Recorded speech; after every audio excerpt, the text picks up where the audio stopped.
Notre jardin d'Éden. Bienvenue dans notre monde de paix et d'amour. Je m'appelle Annick Montagneau et j'ai été reconnectée avec mon guide à l'âge de 20 ans. Il me parle par télépathie, puis de multiples reconnexions à 50 ans avec mes multidimensionnalités, les êtres de Sirius entre autres. Divers enseignements me sont transmis depuis des années.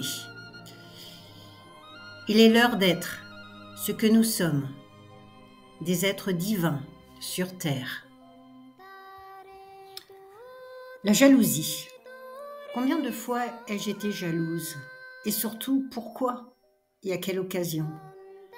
Est-ce une forme de possession, d'envie, de manque de confiance en soi, de dévalorisation? Un manque d'amour de soi? Un manque d'estime de soi?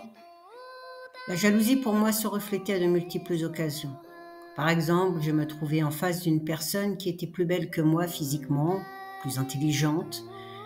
Mais finalement, est-ce vrai? La réalité, c'est que je me comparais à elle. Je me suis aperçue que c'était tout simplement un manque d'amour de moi-même, un manque d'estime de moi, que je ne m'acceptais pas telle que j'étais.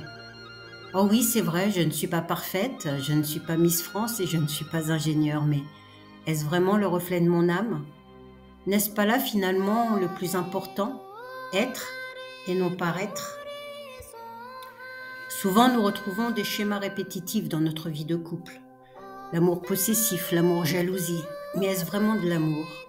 La jalousie dans un couple ne permet pas un épanouissement, car elle enferme, étouffe et ne laisse en aucun cas l'amour pur, l'amour compassion s'épanouir.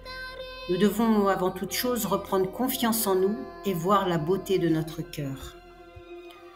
Nous connaître est important pour savoir quelles sont nos limites et surtout apprivoiser cette jalousie qui nous empêche d'avancer dans une relation saine. Comment faire pour s'en libérer? Nous devons déjà en prendre conscience. Se connecter à nos cellules et demander à l'énergie de pur amour d'œuvrer pour nous en nous en libérant. Pour rappel, la jalousie est engrammée dans nos cellules, notre vie actuelle, mais aussi nos liens transgénérationnels, nos vies passées ou à nos multidimensionnalités. Il est donc important d'en prendre vraiment conscience. Laissons notre orgueil, notre mental de côté et laissons parler notre cœur.